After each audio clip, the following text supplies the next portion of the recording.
Hanya Engkau dan Bapa yang layak menerima doa, pujian, serta penyembahan. Tuhan, Kau ditinggikan hari ini, Kau mengajari hati kami untuk worship. Mengajari hati kami untuk menyembah sebagai penyembah yang benar, Tuhan. Dalam roh dan kebenaran. Oleh karena itu, berkati jemaat-Mu sehingga jemaat-Mu bertumbuh dan berbuah lebat. GMS Surabaya Timur ya Tuhan, jemaat di sini ya Tuhan Yesus akan mengalami kemajuan rohani. Lewat minggu ini Engkau akan urapi, mampukan hamba-Mu untuk jadi berkat, mampukan hamba-Mu untuk menyampaikan sabda-Mu. Sembunyikan di balik salib-Mu, kami siap terima pengajaran dari mulut Tuhan. Dalam nama Yesus, amin. Praise the Lord, berikan tepuk tangan untuk Roh Kudus. Praise the Lord, puji Tuhan. Silakan duduk. Seharian ini saya khotbah satu tema tapi babaknya 5. Anda dengarkan sendiri, kebaktian yang ketinggalan. Wahyu Yesus Kristus dan hikmat untuk kita. Kitab Wahyu memang susah untuk dimengerti, saya akui. Tapi memang Tuhan jagai dari mata-mata dan yang iseng, yang hanya mau membacanya karena curiosity atau karena penasaran. Kitab Wahyu itu peruntukannya adalah untuk orang-orang yang mau serius dengan Tuhan. Karena itu hari ini ada banyak sekali rema-rema dari Roh Kudus yang bisa diterima setiap ibadah itu cover beda-beda. Karena itu dengarkan sendiri ya. Nah sekarang kita langsung ke Wahyu pasal 5. 2 pasal aja hari ini. Pasal 4 dan 5 saya hampir selesaikan seluruh pasal 4, hampir. Gak sanggup selesaikan semua, saya lompati langsung pasal 5. Kita mulai di ayat yang ke-5 sekarang. Semoga bisa sampai selesai pasal. Ayat 5 ya. Lalu berkatalah seorang dari tua-tua itu kepadaku, jangan engkau menangis. Sesungguhnya singa dari suku Yehuda yaitu tunas Daud telah menang. Sehingga ia dapat membuka gulungan kitab itu dan membuka ketujuh materainya. Di kebaktian sebelumnya, saya menjelaskan bahwa ada sebuah gulungan kitab di tangan dia yang duduk di tahta. Siapa yang duduk di tahta? Dengan dia D huruf besar, Yesus Kristus anak domba. Dan di tangannya itu dia pegang gulungan kitab. Tahta sama kitab itu selalu bebarengan. Orang yang cari wajah Tuhan pasti ketemu tangan. Orang yang berdoa, keluar dari ruang doanya pasti tahu sesuatu, sekalipun dia tidak maha tahu. Banyak doa, banyak tahu. Kurang doa, kurang tahu. Tidak doa, tidak tahu apa-apa. Banyak tersesat jalan biasanya. Siapa yang menulis kitab Wahyu? Tiada lain adalah Yohanes, bukan Yohanes Pembaptis, tapi Rasul Yohanes, Rasul kasih itu. Dia adalah saudara Yakobus, murid yang dikasihi Yesus. Dan ternyata di ayat sebelumnya pasti dia lagi menangis karena di ayat 5 berkatalah seorang dari tua-tua itu. Ini kejadiannya adegan di sorga karena Yohanes rohnya diangkat ke sorga. Berkatalah seorang dari tua-tua ini bukan malaikat. Tua-tua di sini salah satu orang kudus yang sudah mati. Kita tidak boleh komunikasi dengan orang yang sudah mati alias arwah. Sekalipun kalau orang-orang itu orang benar waktu selama hidupnya. Kita baru komunikasi dengan mereka yang sudah meninggal dunia itu nanti kalau kita sama-sama sudah di sorga. Lalu berkatalah seorang dari tua-tua itu kepadaku, jangan engkau menangis. Berarti Yohanes nangis dong. Ini suatu kejadian yang aneh sekali. Kok bisa orang nangis di sorga? Padahal di kitab Wahyu nanti dituliskan bahwa Tuhan menghapus air mata. Jangan lupa, dalam tubuh kemuliaan kita nanti kita tidak bisa nangis. Jadi jangan coba nangis nanti jelek. Nggak bisa keluar. Ya. Coba lihat kanan kirinya supaya nggak tegang. Ini sore-sore datang. Coba tunjukkan nangis tapi nggak keluar air mata kayak orang sebelah. Buat orang itu ketawa, itu pun bentuk pelayanan. Nah, lucu kan orang-orang sebelahnya. Jangan lupa Yohanes waktu itu tubuhnya masih di bumi. Rohnya dibawa. Tubuhnya di Patmos. Di negara Yunani. Jadi Yohanes masih bisa nangis karena badannya masih di bumi. Penderitaan itu hanya sampai dunia. Nggak bisa kita bawa ke sorga. Jadi di sorga itu kiss goodbye, suffering.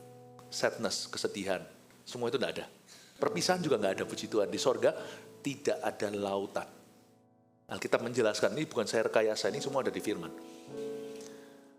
Dan jangan engkau menangis katanya. Sesungguhnya singa dari suku Yehuda yaitu tunas Daud telah menang.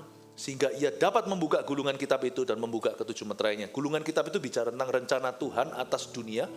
Dan rencana Tuhan atas kehidupan anak-anaknya. Siapa yang tahu masa depan? Tua-tua itu ngomong gini sama Yohanes, kamu jangan nangis. Ada satu yang bisa buka kitab itu. Kayaknya dunia ini lepas kendali ya. Perang dagang awal-awal ini membuka zaman-zaman akhir ini, perang dagang Amerika, China, bingungnya. Banyak orang menderita loh dari perang dagang itu. Imbasnya sampai ke Indonesia. Lalu perang Rusia, Ukraina, lalu Hamas, Palestina dengan Israel. Rusuh. Belum lagi tahun 2024 ini apa ya kira-kira ya bagi Indonesia. Udahlah, banyak aja mendekat ke tahta, ada gulungan kitab di sana. Kita tidak tahu segala sesuatu, tapi orang yang mencari wajah Tuhan pasti tahu sesuatu. Nanti pasti akan dipersiapkan. Persiapkan untuk apa yang akan datang yang kita tidak tahu apa.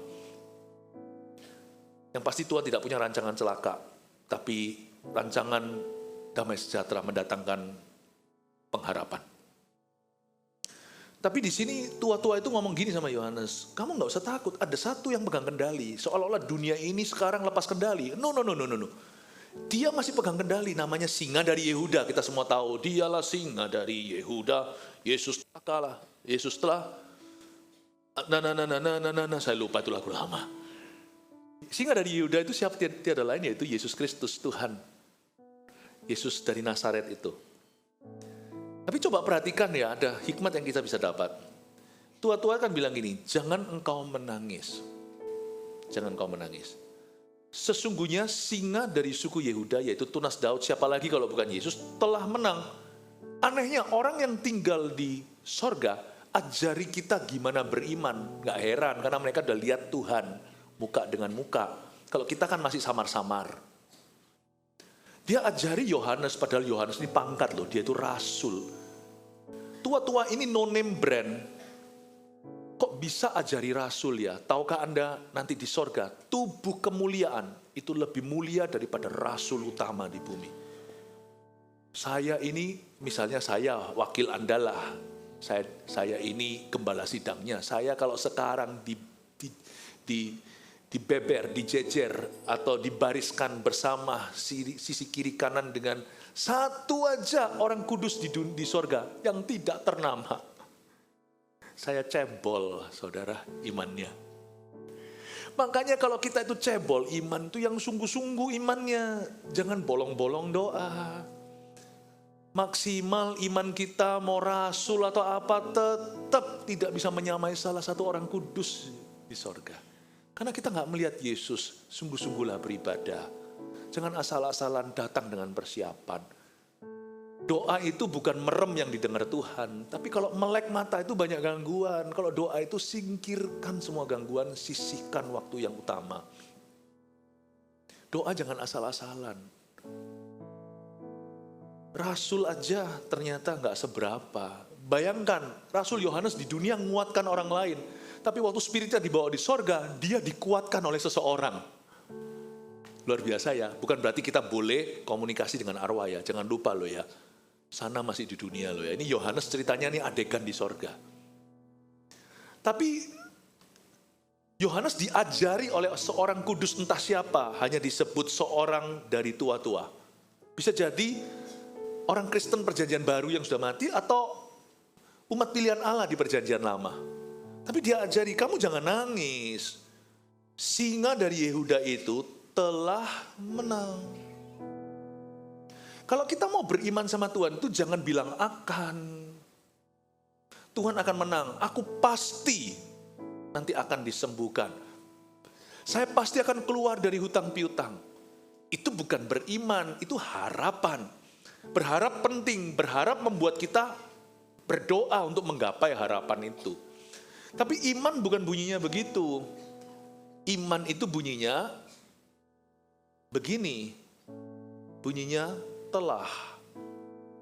Kalau Anda nonton bioskop, sudah lama nih saya nggak pergi ke sinema. Saya kepingin lihat beberapa movie yang ketinggalan sih. Cuman nggak ada waktu gara-gara Anda.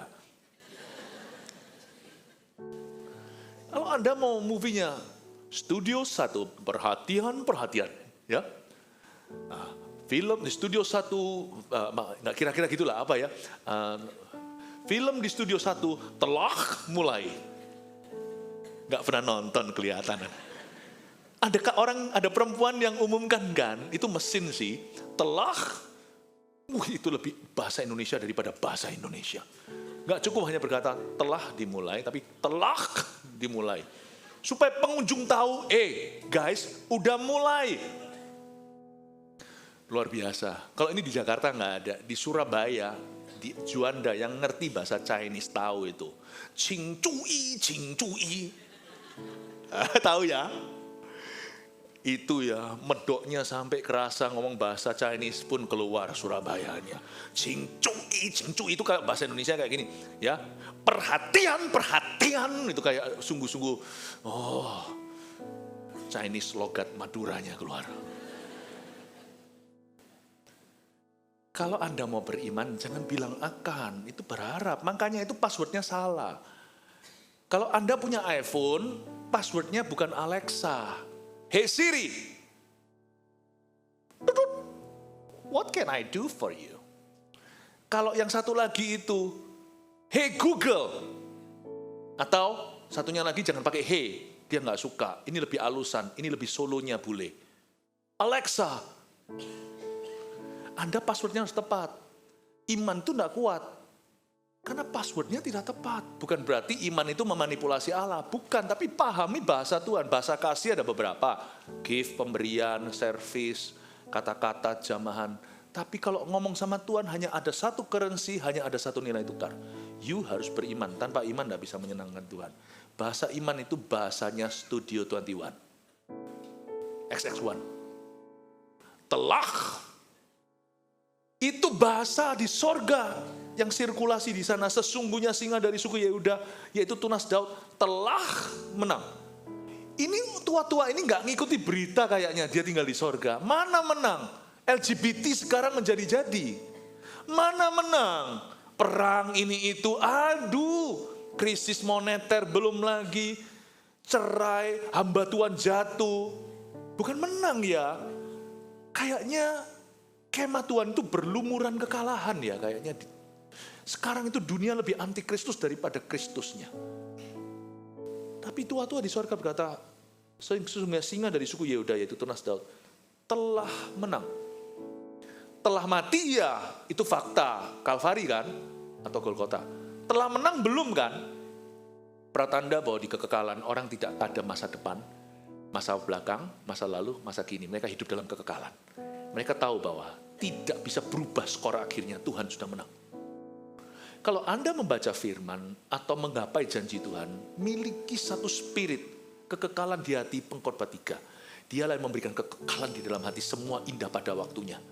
Kalau belum indah, itu belum waktunya.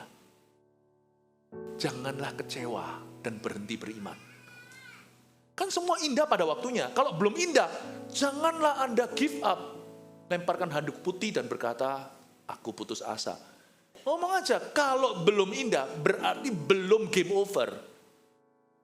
Jangan Anda bunuh diri. Jangan Anda meninggalkan gereja. Meninggalkan persekutuan, tidak pelayanan. Kenapa aku ikut Tuhan gini? Lu belum. Kok babak 2 sudah WO dan KO? Mungkin babak 7 Anda akan meng-KO lawan. Kalau belum indah itu belum waktunya. Karena semua indah pada waktunya. Kita punya iman itu harus tahan. Harus sabar. Sekalipun fakta bicara beda, imanmu mengoreksi realita. Anda harus berani berkata waktu berdoa ya, meskipun dalam kehidupan nyata, Anda masih kalah. Tapi dalam doa, tidak boleh kalah. Lebih baik dalam kehidupan nyata masih kalah, doanya menang daripada dua-dua kalah. Siapa lagi yang bisa berharap? Anda kalau dua-dua udah kalah, sudah nggak ada harapan buat Anda. Garam kehilangan keasinan buat apa? Tinggal dibuang dan diinjak di bawah kaki. Fakta saya memang masih belum, Abraham belum punya anak. Tapi dia sudah disebut dan menyebut dirinya Bapa segala bangsa. Dari Abraham berubah namanya jadi Abraham. Dia sudah mengganti dengan cetusan iman. Dia berkata, aku sudah punya anak. Padahal anak belum punya. Usia udah hampir cepek lagi. Aku telah. Harus belajar dari pengumuman sinema. Telah menang. Coba ngomong kanan kirinya tanpa semprot apa-apa. Bilang seperti ini, aku telah sembuh. Yang sakit bilang gitu. Yang dalam masalah, aku telah menang. Haleluya. Berikan tepuk tangan untuk Roh Kudus. Itu iman. Aku telah. Bukan aku akan sembuh. Bukan aku akan lepas. Aku telah lepas. Keluar, belum. Doa lagi. Aku telah. 7 kali berdoa di antara pahanya. Elia bersujud dan berkata, telah terjadi hujan. Belum ada awan. Segumpal saja, segumpal tangan. Itu menjadi hujan terderas di Israel.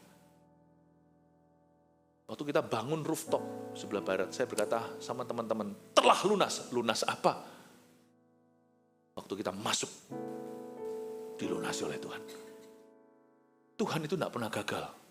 Tugas kita hanya percaya. Amin Bapak Ibu Saudara.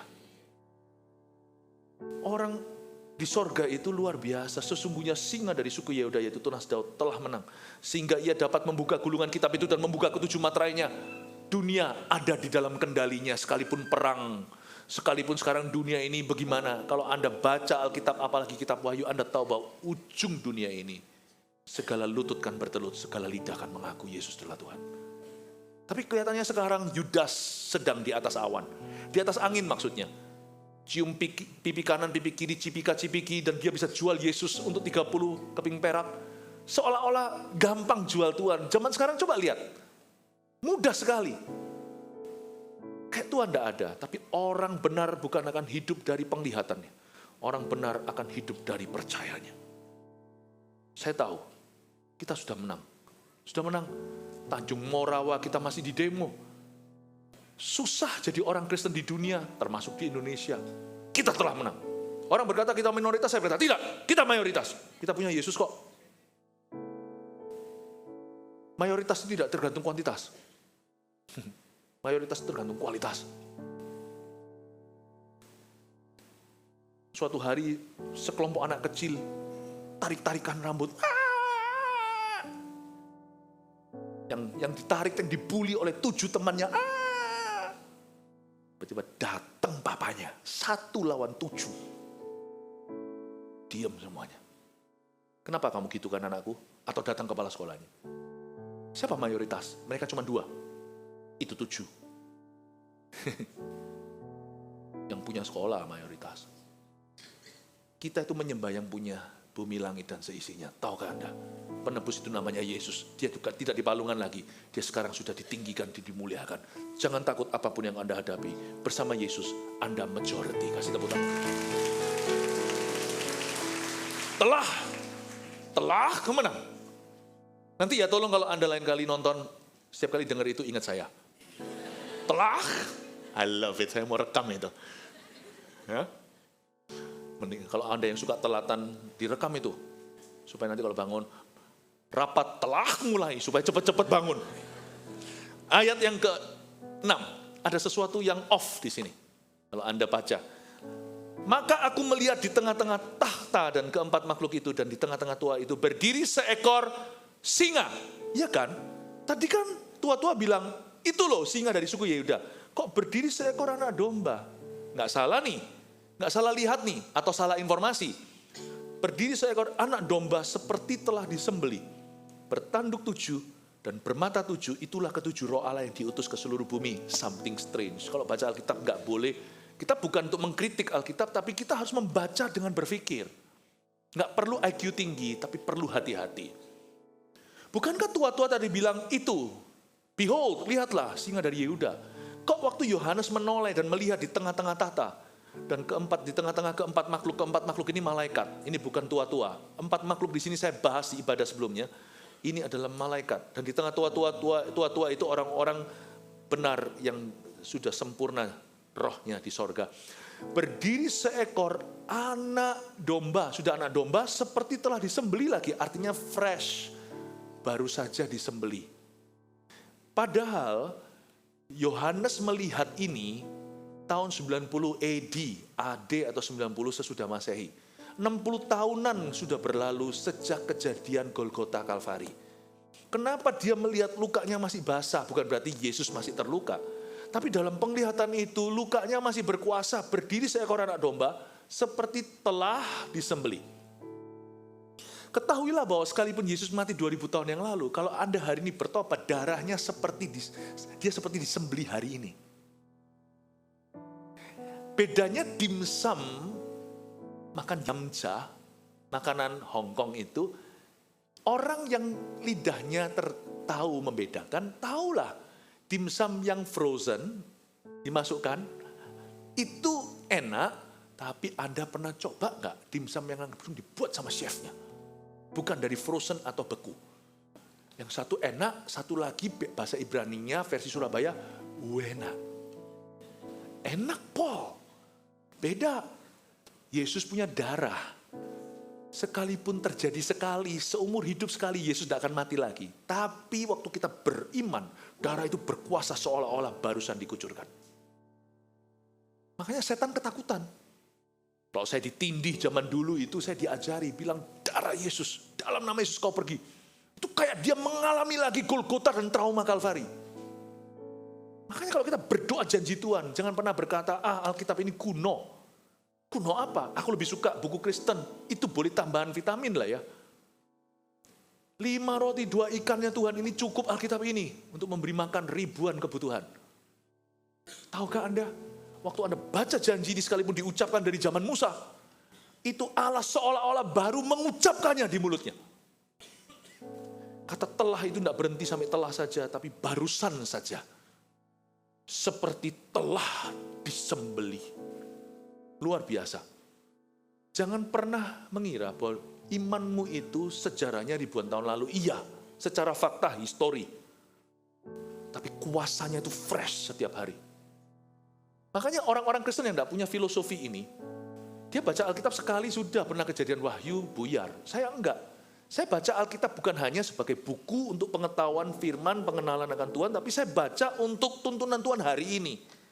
Hari ini, orang makan nasi aja nggak bisa bilang, aku udah makan kemarin. Orang mandi aja dimandiin terus. Firman ini juga punya unsur memandikan, supaya kita tidak cacat celah.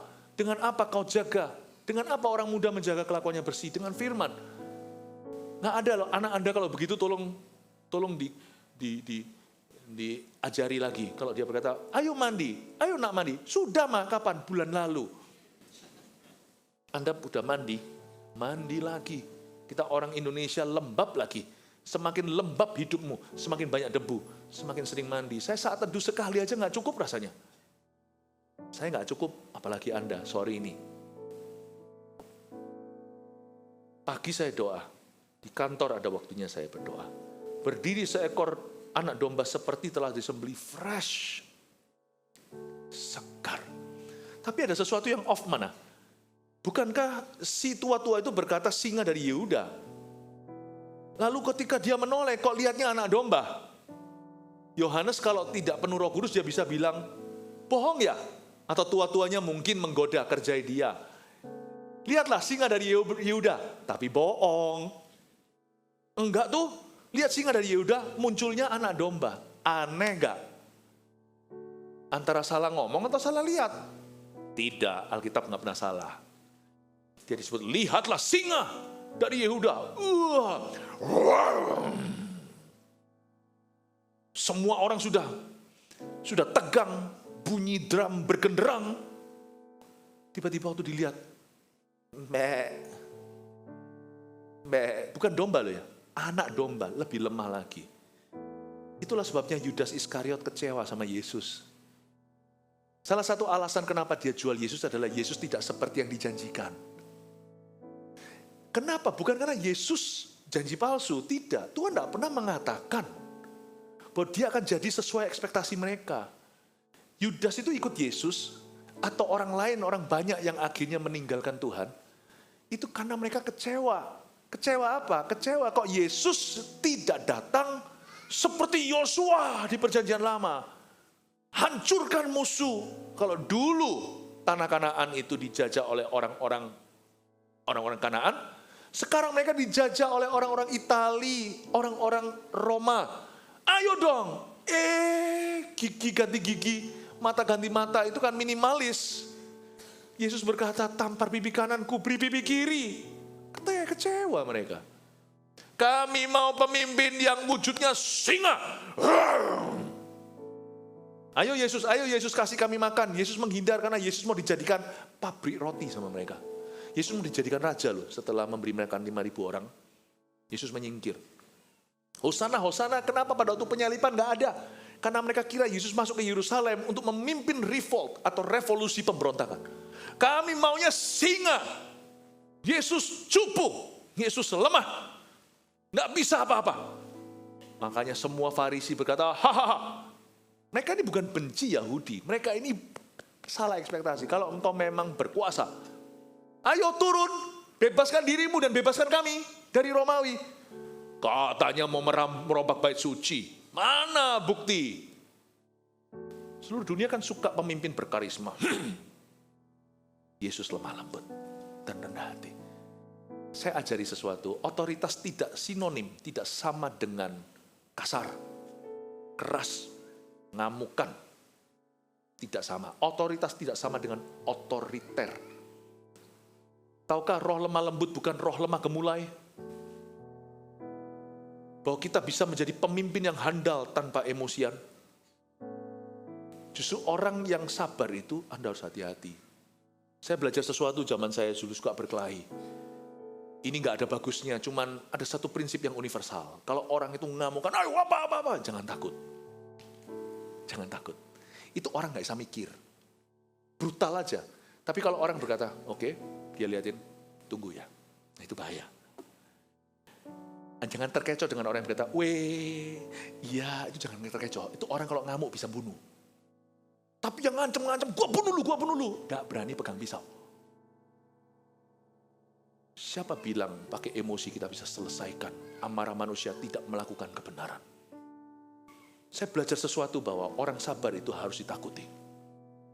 Yesus itu anak domba Allah. Jangan coba-coba lawan dia. Dari sini kita diajari tentang kepemimpinan Tuhan yang harus kita tiru dalam kehidupan. Bahwa yang disebut dengan power, coba dieja. Kita belajar bahasa Inggris ya. Spellingnya power gimana? P-O-W-E-R. W-E-R, bukan. Sekarang saya ajari bahasa Inggris bukan versi Webster. Bukan versi Inggris Amerika. Saya ajari bahasa Inggris versi GMS. Tulis power. Spellnya begini ejaannya. Power spellnya H-U-M-B-L-E. Bukan memble, tapi humble. Humble. Power itu spellnya humble. 2. G-E-N-T-L-E. Gentle. Power itu spellnya apa? Tulis lagi. S-A-C-R-I-F-I-C-I-A-L. Sacrificial. Seperti anak domba yang disembelih. Yang disebut power itu rendah hati. Semakin orang itu punya kuasa Tuhan dalam hidupnya, dia semakin gentle, semakin lemah lembut dan rendah hati. Dan dia semakin sacrificial, semakin berkorban. Orang yang powerful sungguhan, itu yang menjaga yang lain. Bukan yang memperbudak yang lainnya, yang suruh-suruh itu bukan orang powerful, itu orang kekanak-kanakan. Makanya itu Tuhan berkata, kamu mau jadi terbesar, layani, jadi pelayan, jadi yang terkecil. Luar biasa ya. Saya tambahkan satu lagi aja, power itu spellnya gimana? W-I-S-E, wise, bijaksana. Gak pakai gimana, Salomo lihat 2 orang tengkar, biasanya kalau tengkar gitu ya, saya pernah lihat dahulu waktu saya kecil itu lucu. Itu waktu itu di pasar Atung, saya sama papa saya. Papa saya itu ya iseng, kalau kelihatan gitu tuh malah mendekat. Ini orang lagi berantem. Lalu mendekat waktu saya datang. Ya, datang dan saya lihat. Itu ternyata ada 3 yang berantem. Nanti papa saya tanya sama orang-orang yang lihat situ yang coba melerai. Pertama yang berantem cuma 2 katanya. Tapi orang ketiga ini bukan siapa-siapa mereka. Tapi mencoba melerai, akhirnya ikut berantem. Luar biasa enggak? Luar biasa enggak? Akhirnya dia mau bela kanan, bela kiri, dia tampar yang kanan, yang kiri, tampar-tamparan 3-3. Itu dilerai sama satpam. Waktu saya kecil saya lihat kok bisa gitu Pak. Dia berkata itu orang yang mencoba melerai tapi justru jadi bagian dari permasalahan, bukan solusinya. Bapak Ibu Saudara kenali sesuatu bahwa seperti Salomo dia tidak ikut-ikut dalam pertikaian 2 mama soal bayi yang dia rebut, yang dijadikan perebutan. Ngamuk ini ngamuk, Salomo nggak juga muntap lalu berkata, kamu ini apa-apaan sih? Dasar pembohong lu. Kamu kok nggak tahu? Wah, ikut marah. Nggak, dia tenang aja. Ambil pisau. Hah? Ambil pisau. Otoritas itu pada hikmat. Hikmat itu biasanya simpan peluru emosi. Nah ini kita semua harus belajar termasuk saya. Ambil pisau. Pisau. Penggal tuh bayi. Hah? Mamanya berkata, jangan, kasih dia. Ya sudah tahu kan mamanya siapa? Wow. Daripada lu ya nggak punya mata ya, lu ya nggak bisa di atas mimbar ini saya tirukan kan? Lu ya tut. Sensor semua kata-katanya. Bunuh karakternya, kebun binatang keluar semua. Buat apa sih? Jantungan malah bloodtrik. Nggak usah. Mau belajar dari anak domba Allah. Santai aja. Dia anak domba Allah. Dia tahu hanya dengan hikmat dia kalahkan suatu situasi. Saya berdoa supaya semakin kita ikut Yesus, semakin seperti Yesus. Dia singa sungguhan. Tapi waktu ditoleh, anak domba yang lemah lembut. Tapi hati-hati, jangan coba-coba dan cobai dia. Karena otoritas Allah ada padanya. Dia bertanduk 7. Wow. Dan dia bermata 7. Karena orang ngamuk, emosi tidak bisa, mata 2 aja tidak bisa lihat solusi. Dia bertanduk 7, otoritasnya penuh. Dan ketujuh roh Allah yang diutus ke seluruh bumi bukan berarti Roh Kudus ada 7. Ketujuh roh Allah di sini menjelaskan bahwa di seluruh dunia, yang pernah hidup, yang sudah hidup, yang akan hidup, tak seorang pun hamba Tuhan yang punya ketujuh roh Allah. Sorry, saya tidak maksud ketujuh roh Allah di sini itu berarti Roh Kudus ada 7. Ketujuh roh Allah ini bukan Roh Kudus ada 7. Ketujuh roh Allah ini adalah takaran sempurna kuasa Roh Kudus dalam dirinya. Hanya Yesus yang gitu. Gak ada seorang pun Kristen yang komplit dalam dirinya. Kita ini tubuh Kristus, kita ini bagian dari orang lain. Satu-satunya yang bisa tumbuh tanpa gereja, tumbuh tanpa saudara seiman, hanya Yesus, karena fellowship persekutuannya dengan Bapaknya, termasuk di Getsemani, waktu dia masih di dalam badan jasmani, itu sempurna fellowshipnya dengan Allah Bapa. Sisanya kita, jangan sok kuat. Apalagi setelah pandemi ada beberapa orang berkata, aku gak perlu gereja, aku bisa online semuanya. You punya ketujuh roh Allah kah? Hanya satu saja anak manusia yang bisa tumbuh tanpa gereja.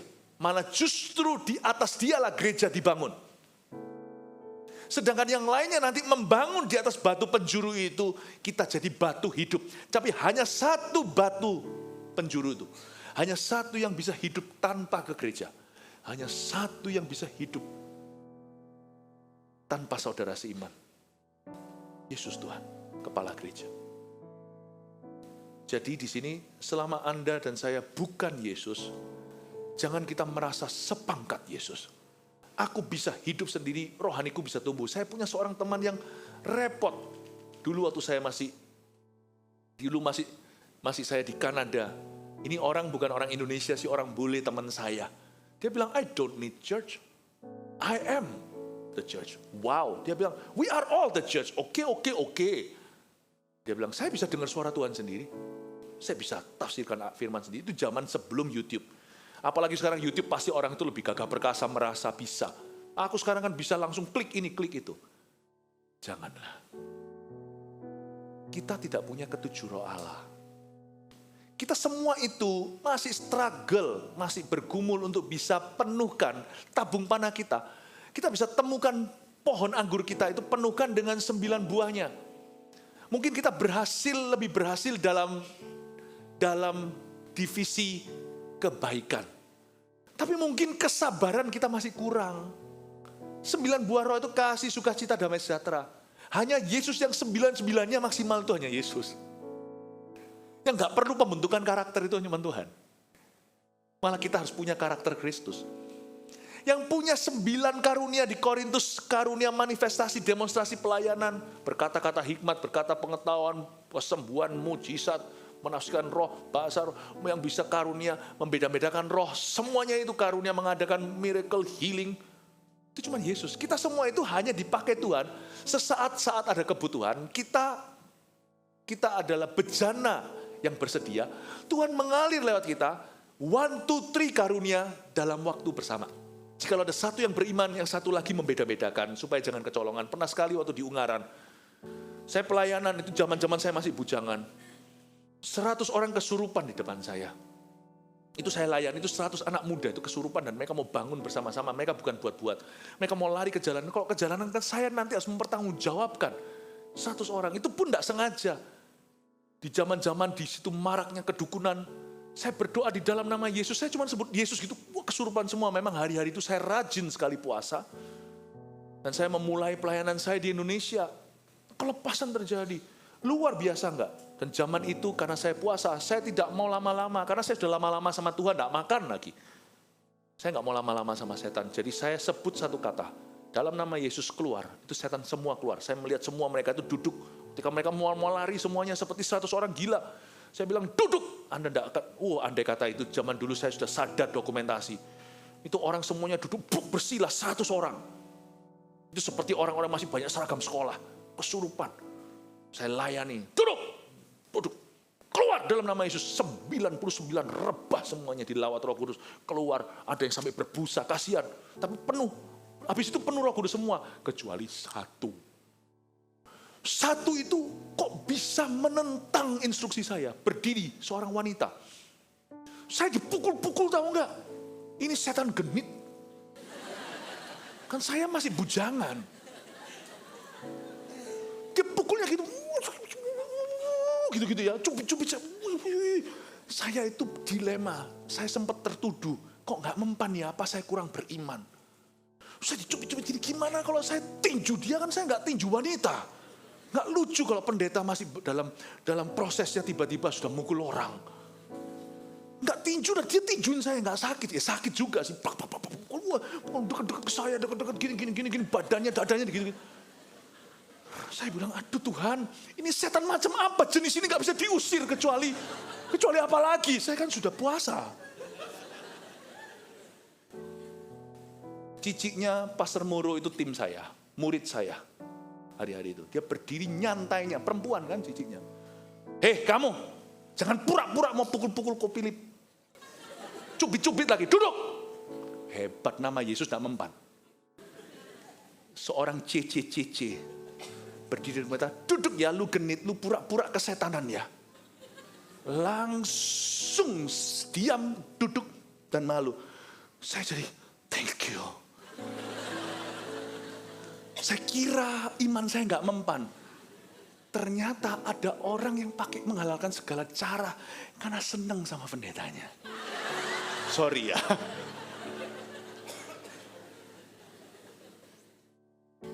Saya bisa berfungsi gagah perkasa, tapi dalam satu dalam karunia iman untuk mengusir setan. Saya butuh orang lain di tim saya untuk bisa membedakan roh. Ini wanita pura-pura, 99 itu kasus kesurupan. Yang satu ini, kepingin dekat sama pendetanya. Sebab berapa hari kemudian saya diajak ketemu di Getsemani, Bukit Doa Ungaran. Dia bilang, saya mau konseling, dia telepon saya. Saya tapi mau konseling sama Ko Philip sendiri, tidak sama orang lain. Aha, saya bilang, boleh sebentar ya, saya kasih ke Cieni. Langsung tutup. Yaitu cicitnya Komoro yang tegur dia itu. Boleh saya konseling ya? Oke, tapi bukan saya ya. Tapi saya harus Ko Philip sendiri. Enggak, saya kasih ke Cieni ya. Saya kasihkan gini, sampai ke telinganya sudah tut. Setan ini enggak mempan pakai nama Tuhan.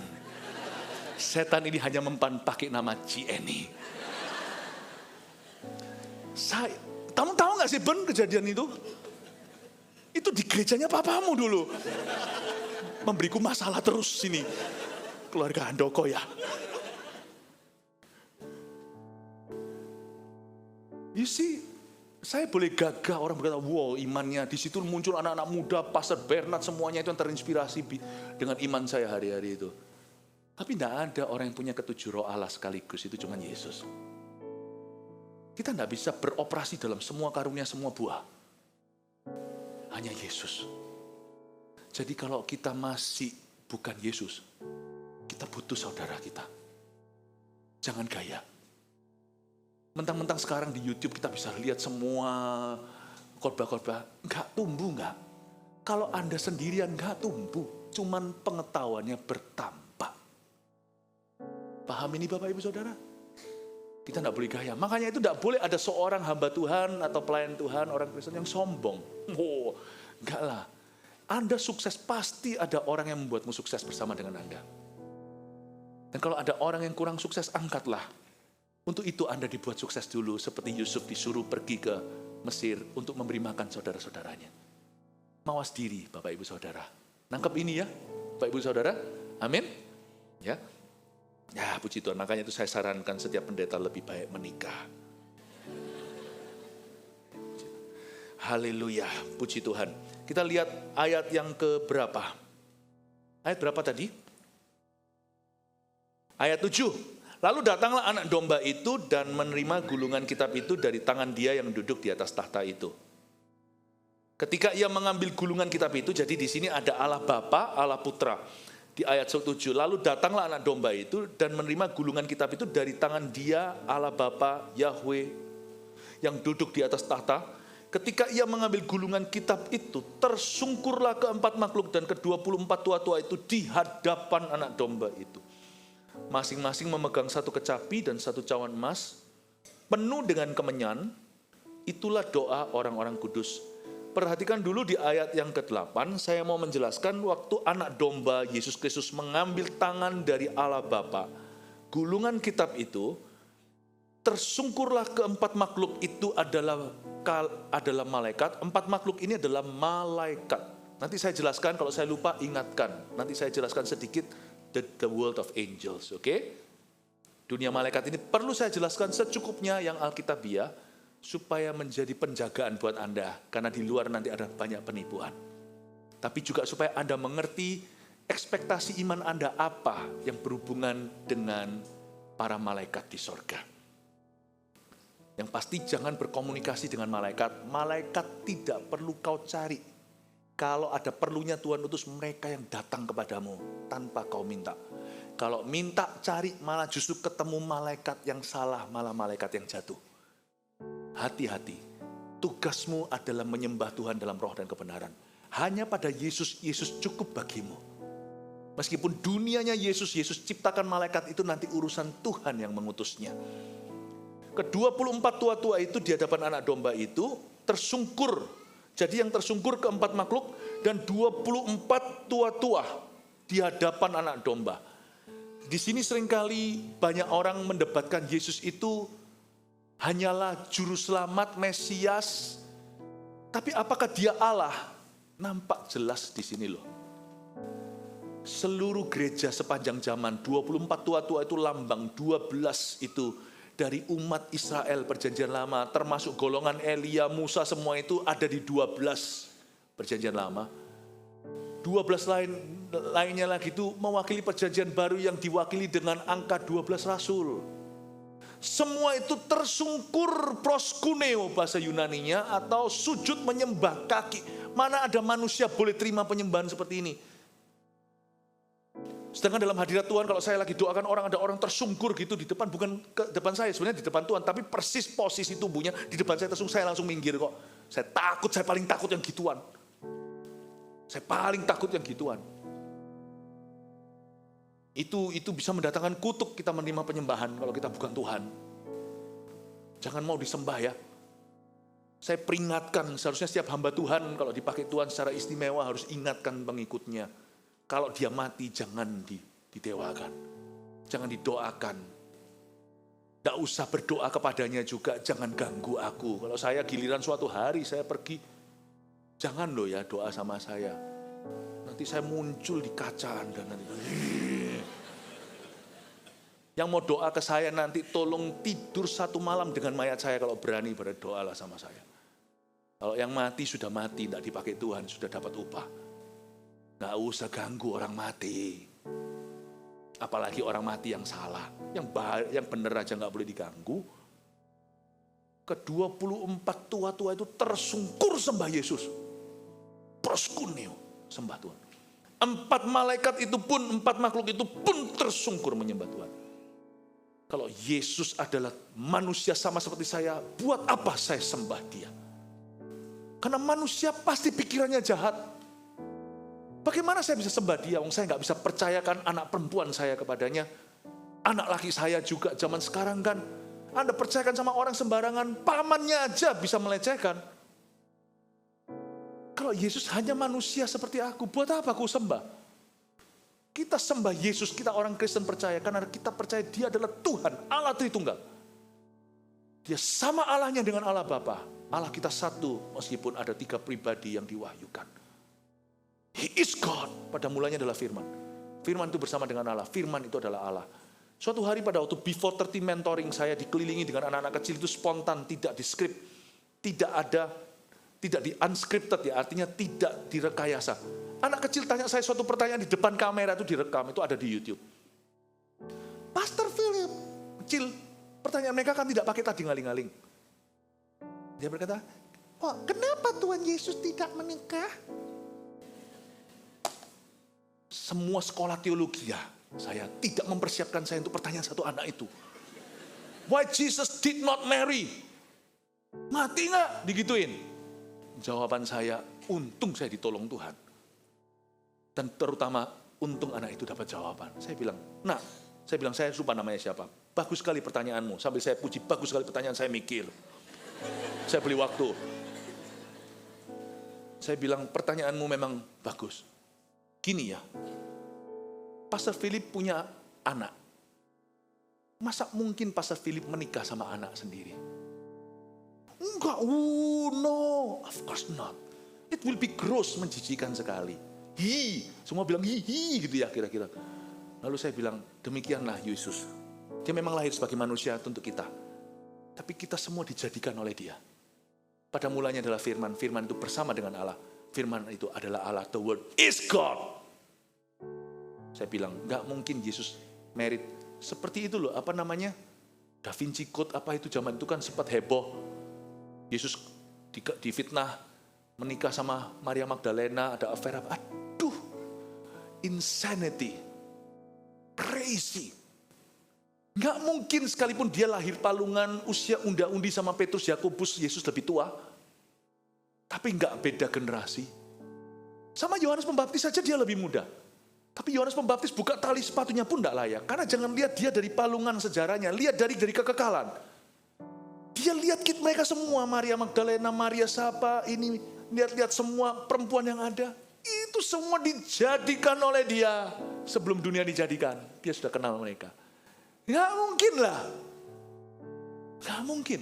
Saya bilang sama anak-anak kecil itu. Mana mungkin? Iya ya, dapat jawaban. Oh puji Tuhan, saya langsung pulang, saya elus-elus dada saya. Good job, good job.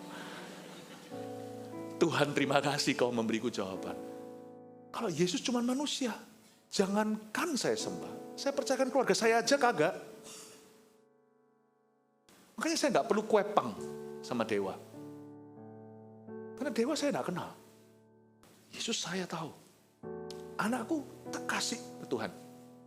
Turun-temurun, coba lihat anak Abraham, itu loh keturunan Daud. Israel sampai sekarang digencar gitu, saya nggak mau komentar. Soal Hamas apa ini, saya nggak mau masuk ke politik praktisnya. Saya mengasihi semua orang-orang yang dikorbankan. Apalagi yang tidak bersalah, saya mengasihi semua. Tapi dengar ya, sampai hari ini anak Daud, keturunan apa? Dipelihara sama satu yang dikuepangkan. Sama satu, mereka itu dikuepangkan ke satu. Yaitu Allah Israel. Dijaga sampai hari ini. Itu kalau nggak karena Tuhan, bukan karena militeri, bukan karena tentara mereka hebat. Itu tempat yang kecilnya cuma segitu dibanding seluruh bumi. Itu dipitas saja mati. Seluruh dunia kalau nggak salah, orang Yahudi hanya 7-8 juta. Apa artinya ditelan oleh 10 miliar manusia? Yang notabene hampir semuanya anti Yahudi. Itu kalau bukan Tuhan. Saya nggak perlu kuepang-kuepangan. Saya lihat anak Abraham. Saya bilang, anakku, kuepanglah Tuhan. Kuserahkan di gereja, yours. Ayat ini mematahkan semua konotasi bahwa Yesus adalah manusia. Gereja tersungkur, perjanjian lama, perjanjian baru. Israel tersungkur, malaikat tersungkur. Bukti apa lagi? Kalau malaikat sama manusia tersungkur, sembah proskuneo, cium kakinya. He is not just a man. He is God. God-man. Karena itu sama Yesus itu, jangan ragu. Saya baca ini, saya sampai berkata, wow Tuhan, anak domba Allah. Semuanya itu. Sekarang mengerti ya jawabannya? Yesus cuma tahu Allah Bapa dan Allah Roh Kudus. Semua itu ciptaan. Sama sekali Tuhan tidak perlu kita. Anak kecil itu ngerti jawaban sekarang kenapa Yesus berbeda. Karena Dia yang menciptakan kita semua. Kasih tepuk tangan untuk Tuhan Yesus. Hati-hati kemudian hari kalau ada doktrin di luar sana, Yesus bukan Tuhan lah, setengah Tuhan lah, yang disalibkan itu bukan Yesus lah. Iya, dan bla bla bla. Udahlah, hidup ini cukup rumit, jangan buat rumit doktrinnya. Hubungan sama Tuhan itu harus simple, karena hidup kita itu juga komplikasi. Ya, amin Bapak Ibu Saudara. Lanjut lagi, Anda diberkati Tuhan? Lanjut sedikit lagi ya. Apalagi nih? Oh, ini dia. Kayaknya nggak selesai nih, cuman sampai ini aja ya. Maafkan saya cuman sampai ayat 8, oke? Saya ulang lagi, ketika ia mengambil gulungan kitab itu, tersungkurlah keempat makhluk, dan ke-24 tua-tua itu di hadapan anak domba itu, masing-masing memegang satu kecapi. Oh, happy nggak?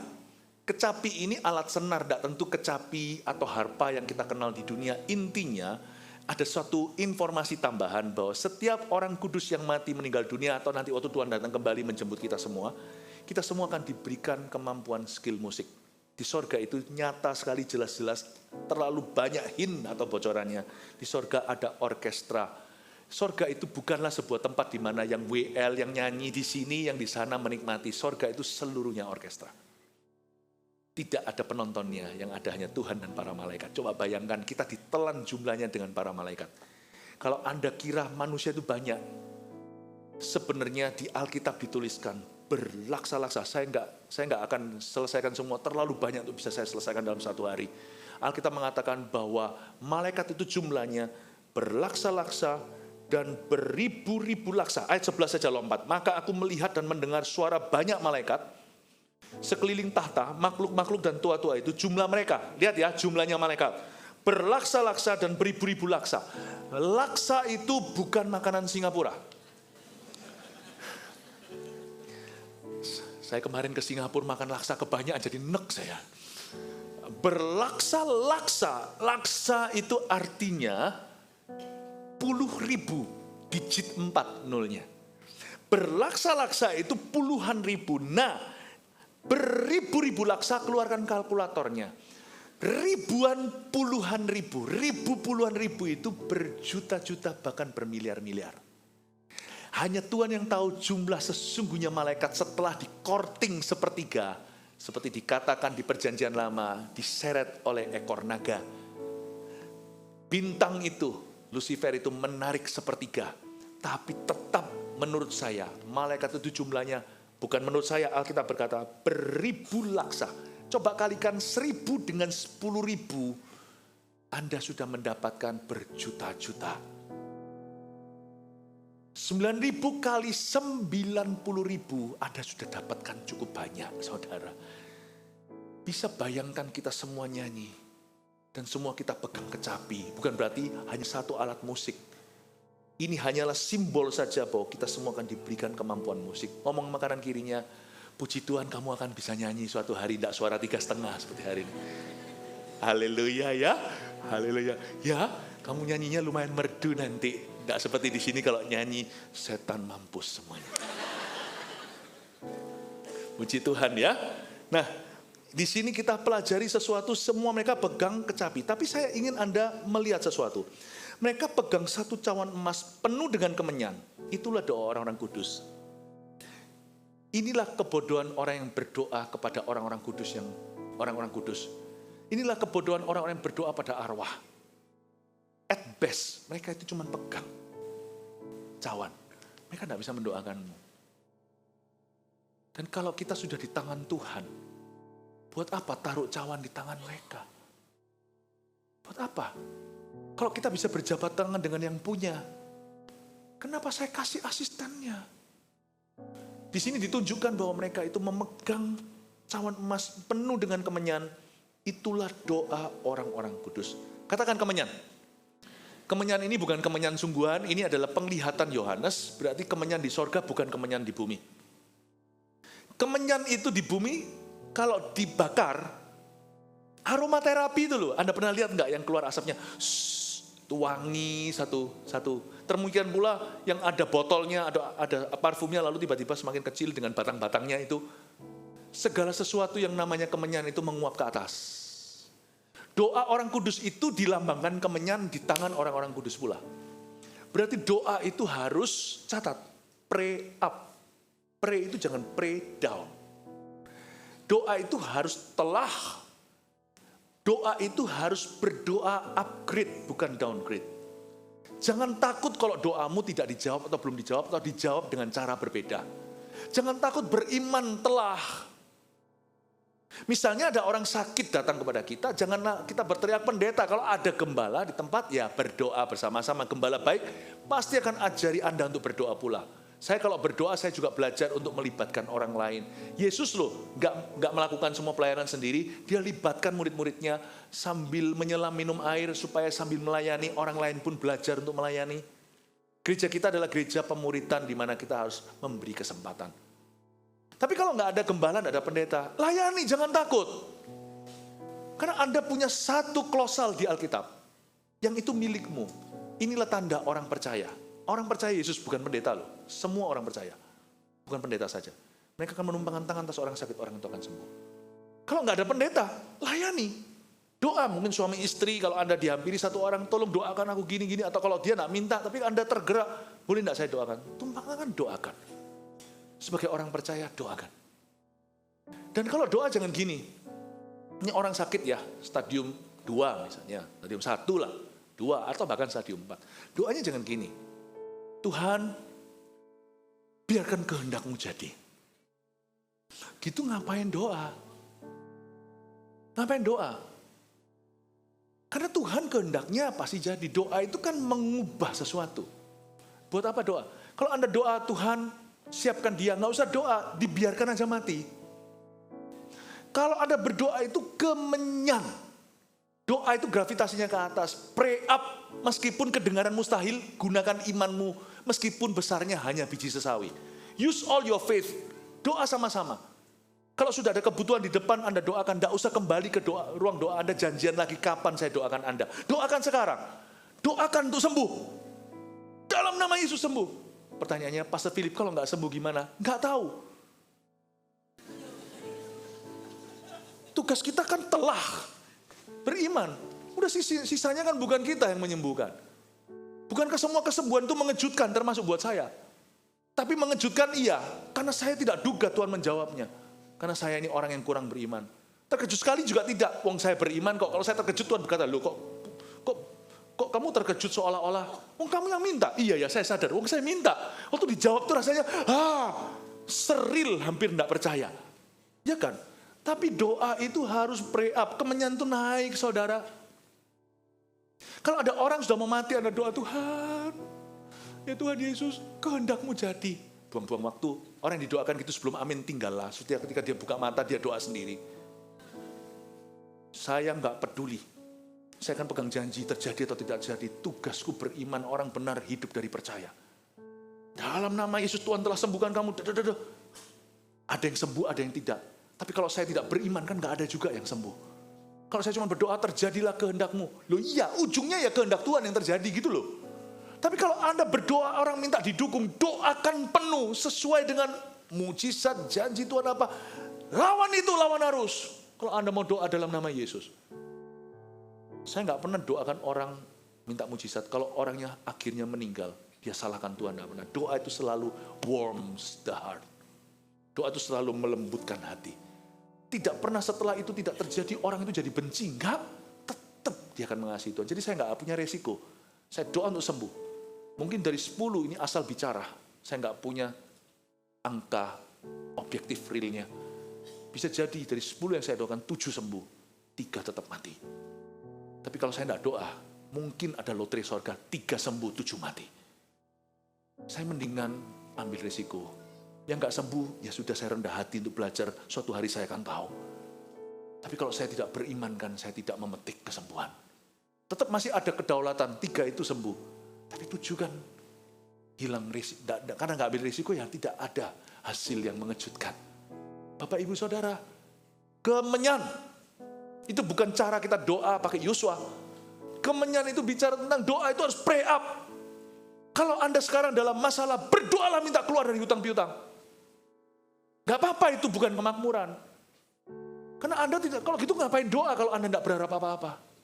Berharaplah, meskipun kita tidak memanipulasi Allah atau motivasian. Kalau Anda berdoa supaya orang tua Anda selamat, berdoalah tahun ini diselamatkan. Ambil resiko, pray up. Doa itu tidak boleh pray down. Kalau pray down itu bukan kemenyan. Pray down itu gini, apapun dari atas semua di bumi ini lumrah gravitasi. Orang pesimis gak perlu doa, dia pasti akan pesimis. Orang yang pesimis mau optimis, doa. Lawan, kemenyan. Oke? Semoga diberkati Anda tahu bagaimana merombak hidup doa Anda, oke? Makanya Yesus berkata, minta lah. Pernah gak ketemu orang yang mintanya gak jelas? Saya bolak-balik. Saya jadi repot. Saya tahu saya orang repot. Tapi dengan begitu kan saya direpoti. Mendingan direpoti sungguhan. Ada orang ngomong sama saya gini, Pastor Philip gini, saya minta Pastor Philip bisa doakan saya enggak? Saya masih ingat kadang-kadang di tempat umum saya dicegat orang ya. Lalu saya beritahu, Pastor Philip punya ini bisa doakan saya enggak? Saya itu pengen didoakan begini-begini. Saya itu ngalami kebutuhan gini-gini. Tapi ya terserah Pastor Philip kalau Pastor Philip mau. Loh. Jadi kalau saya mau itu berarti saya butuh gitu. Bukan berarti saya gengsi. Cuman saya harus mulai dari mana? Tapi ya gitu, saya tuh kepingin. Dari dulu saya kepingin didoakan Pastor Philip. Tapi saya ya sudah. Tapi kalau Pastor Philip keberatan ya tidak usah lah ya. Bahasa Ibraninya pihe. You maunya apa? Kadang-kadang kalau semua orang seperti itu, saya langsung doakan sini. Tuhan Yesus, amin. Kadang-kadang kalau saya merasa capek tambah dilelahkan oleh orang begini. Iya, enggak, iya, mau doakan saya. Tapi saya percaya Pastor Philip juga sibuk lah. Enggak mungkin mau doakan. Saya doakan saya, tapi saya percaya Pastor Philip juga akan ingat saya lah. Apa segalanya. Apalagi permulaan ketemu langsung ditodong begini. Ingat gak saya siapa? Ayo, nang. Lalu habis itu, ayo doakan gitu. Kok muter-muter gitu loh. Kalau mau didoakan ngomong aja. Tapi kalau nggak mau nggak apa-apa. Kalau Pastor Philip keberatan, saya percaya Pastor Philip nggak akan mau lah doakan gini-gini sekalian. Biasanya kalau situ saya mau hentikan pembicaraan dengan berkata, God bless you ya. Tak tinggal.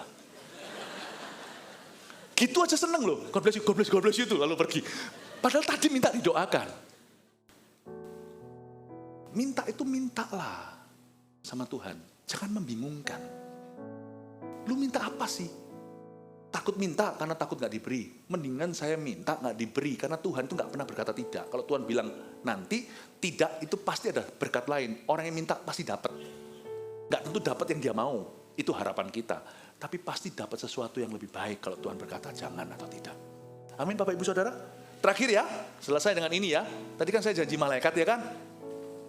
Malaikat itu, semua malaikat di Alkitab itu dilambangkan sebagai male form atau wujudnya pria. Bukan berarti diskriminatif karena malaikat itu tidak seperti manusia bergender. Bukan berarti mereka seperti di dunia gender confusion, ya enggak. Semua malaikat itu laki yang diwahyukan di Alkitab. Ini bukan berarti Tuhan menomorduakan wanita, enggak. Ya.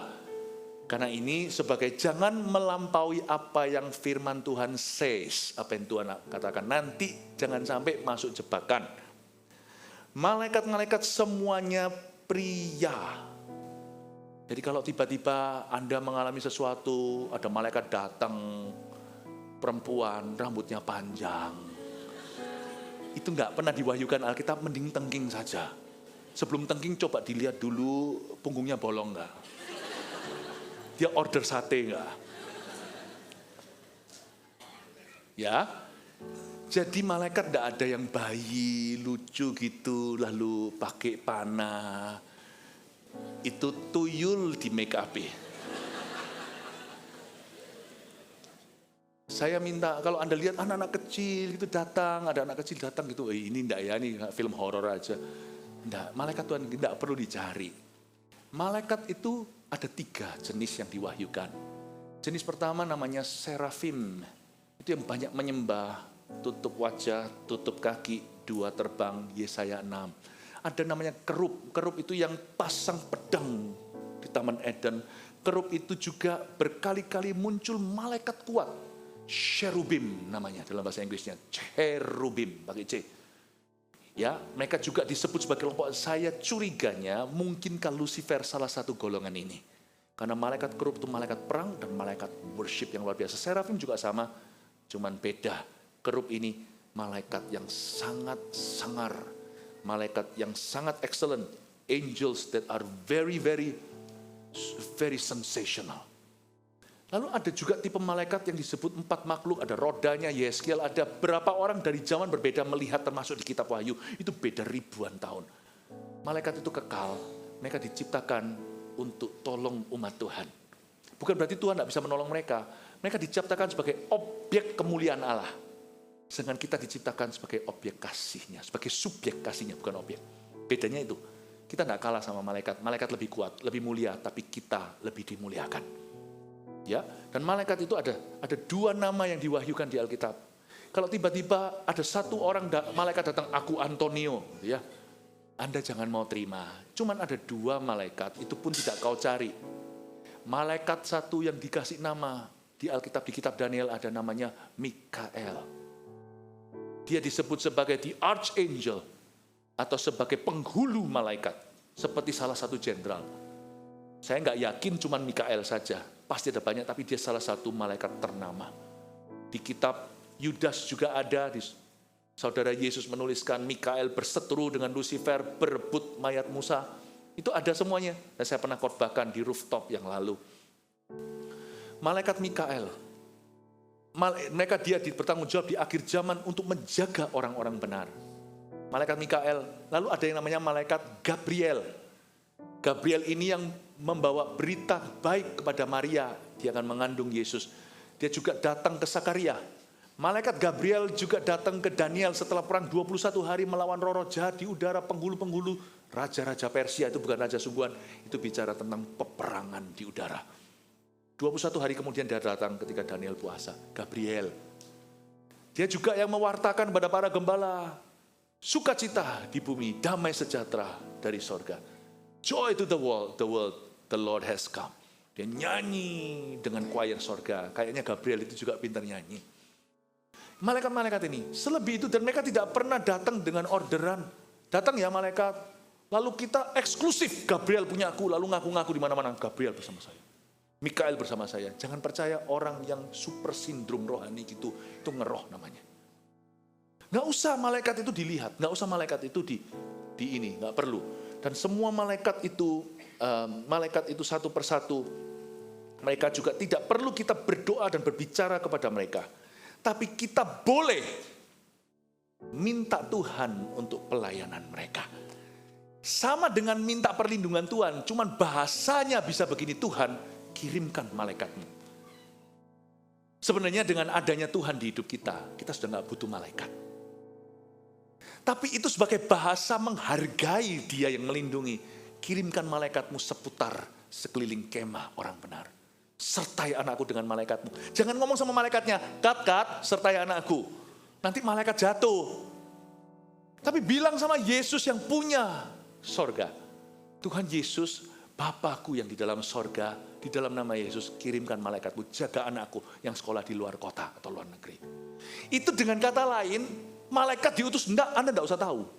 Dengan kata lain, please protect my son. Lindungi anak saya. Lindungi anak saya.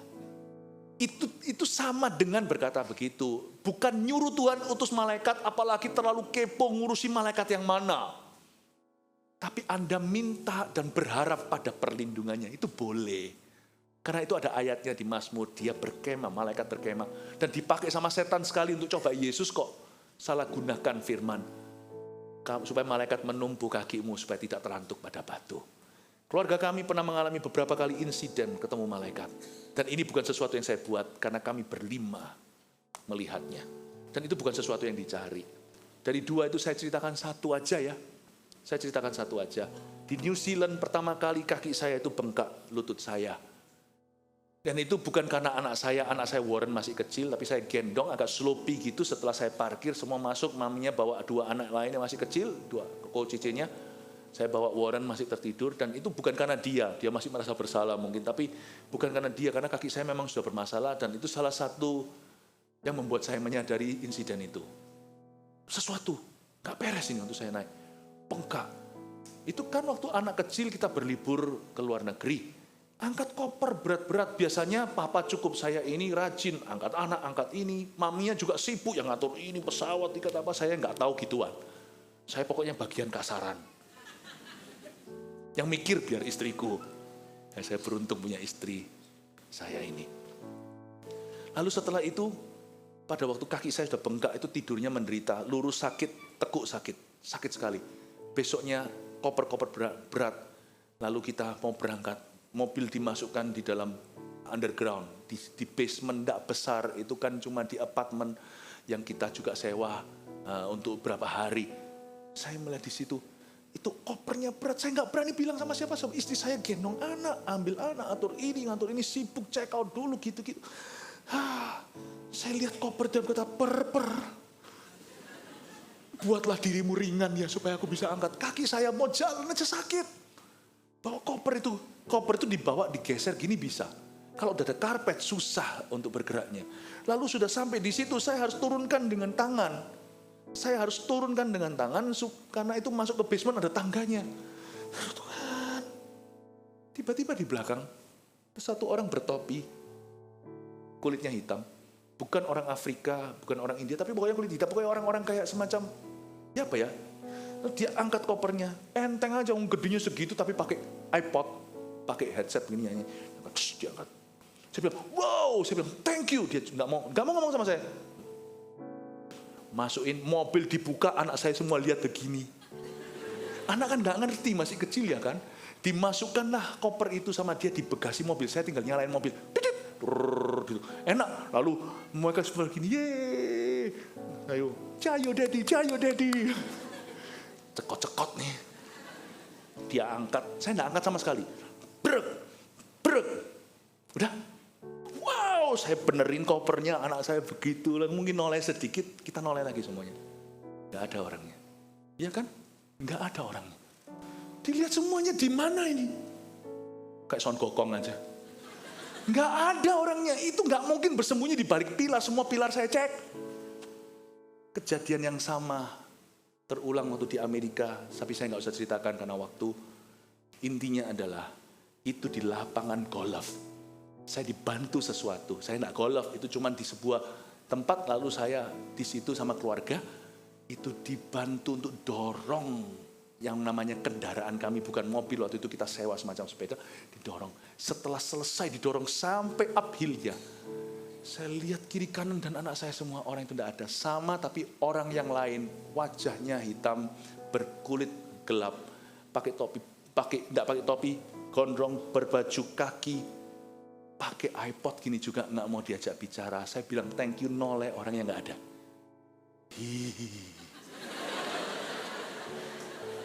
Nggak usah takut, karena ini bukan momok, ini bantu hamba Tuhan. Itu pas liburan lagi sekali dibantu angkat koper. Nggak mungkin kan koper saya terbang sendiri. Ini bukan halusinasi, buktinya koper saya naik, anak saya semua tahu. Itu juga kendaraan didorong ke atas sana. Waktu rental saya nggak perhitungkan, turun gampang, naik susah. Saya bukan paman becak, enggak kuat ini yang namanya betis saya. Akhirnya Bapak Ibu Saudara, saya mengalami malaikat. Enggak pernah dalam hidup saya, bolak-balik kita itu ngalami, tapi enggak pernah diundang. Seperti Bapak mau ngomong gini, anakku, aku tuh sayang kamu liburan cuti pun, aku kirim malaikatku. Kalau Yesus yang begitu, saya pasti rasa sungkan lah. Saya pasti berkata, aku ini siapa? Tapi kalau malaikat saya bisa kesaksian. Kadang-kadang Tuhan utus malaikat untuk mewakili dia, bukan karena Tuhan tidak ada. Tapi Tuhan mau menunjukkan bahwa aku itu ciptakan sesuatu untuk giring kamu. I love you. Dan bukan karena saya hamba Tuhan. Ini adalah untuk semua anak-anak Tuhan yang mengasihi dia. Saya berdoa keluarga Anda selalu dijaga oleh Roh Kudus. Amin. Semoga jadi berkat buat Anda semua hikmat kita. Mari kita semua bangkit berdiri. Thank you Jesus.